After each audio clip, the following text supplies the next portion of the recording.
Well, the worst-kept secret in sailing is now official. Team New Zealand is taking its defence of the America's Cup offshore. Barcelona has won the battle to host the 2024 event, and the team is unapologetic, saying New Zealand just couldn't offer up enough cash. Now, that has caused bitter disappointment for loyal fans. I don't like it. I think that this is a New Zealand team and New Zealand has supported it all the way through. Oh, I'm just immensely disappointed. It was a great opportunity for New Zealand to hold it again, and lack of foresight from the City Council as well as New Zealand Government. I think it's a shame that it's not coming back to Auckland. And obviously we'd love to see it down here again. Well, joining me now live from London is Team New Zealand boss Grant Dalton. And Grant, a backlash here today over the Cup going to Barcelona. Some fans calling it a betrayal, a disgrace. What do you have to say to them? I mean, I've got sympathy with that for sure, and we don't do this lightly. Let's be really clear. If the Cup was able to be funded in New Zealand to a level, key point, that it could be retained and be defended successfully, it would still be there. I was interesting listening to your Air New Zealand story before that, and about the hole that they have to dig themselves out of. Let's not forget the unprecedented times that we live in. So, you know, once again, disappointed for them. But the reality is, would those people like us to crumble, wilt and be run over by a billionaire's truck in New Zealand, or would they like us to keep hold of it, or have a chance of keeping hold of it with a financially robust team that defends offshore, with then the opportunity to bring it back? Well, Grant, whose fault is it that this has been lost to Barcelona? I don't think it's anybody's fault, really. I mean, it's a situation of the times, these unprecedented times that we live in. I thought the government offer, which was reasonable, given the times that we're in. And despite people who think they know, the cash is not available. Now, it is, that dirty word all the time, but it's just part of the America's Cup. If you can't fund it, you can't defend it, you can't even sail in it. And I've heard it said that we didn't lose that shocking disaster in 2003 because of lack of money. I would beg to differ. I would say it's exactly why we lost, because we lost all our key people.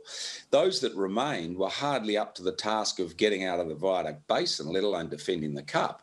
And that's actually why we ended up being so poor. You cannot do a proper campaign if it's not well funded. Well, you have funded a defence of the Cup here at home before. So what is different this time?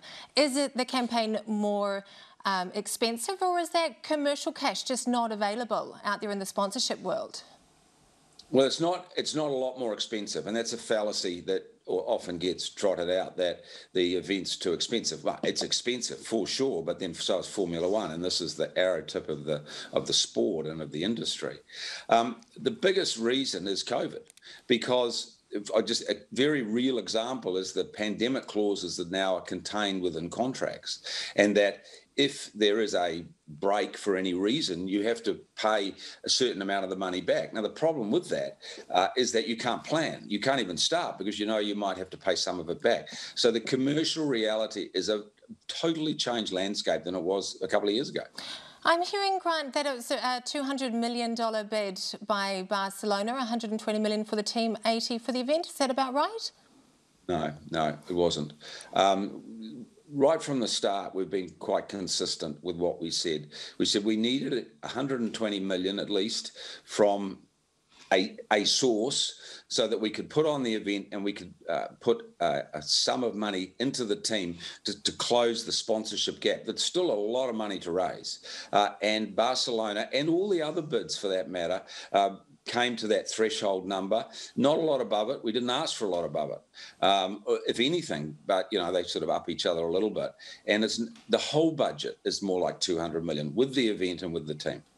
So it's a lot of money, isn't it? Does that mean, with a, let's say, for argument's sake, $150 million price tag, does that mean it's gone from New Zealand forever? Because we just can't come up with that cash, can we, here in this country? I'd ask the put the question another way. If we had tried to defend it with a budget, that we would have lost all our people. I mean, frankly, I don't even know how we would have even got to the start line in sort of the same way as 2003. Would we even be able to have this conversation again in the future, that there's a chance to bring it back? I mean, we're up against significant firepower. We're up against Mercedes F1, Red Bull F1, people of immense wealth. Now, that's just the way the Cup has always been. So you've got to fight to a set, and we do it, much cheaper than anybody else, but we have to fight fire with fire to a point. Have you been, just quickly, have you been facing sort of poaching challenges from the other team? Is that contributing to the cost? I wish I'd had more time to work on the venue because of the amount of, interference we have to run behind to stop people getting nicked. But look, the thing is that the team is the strength of everything. In the end, the team was 100% the priority, 100% the priority. Everything else is second. The venue and the event are hugely important, but it is a team, and its success is its ability to bind together and not be bigger than a single individual. And that's what had to be protected. It is a ruthless business. Good luck out there, Grant Dalton. Thanks for joining us. Thank you.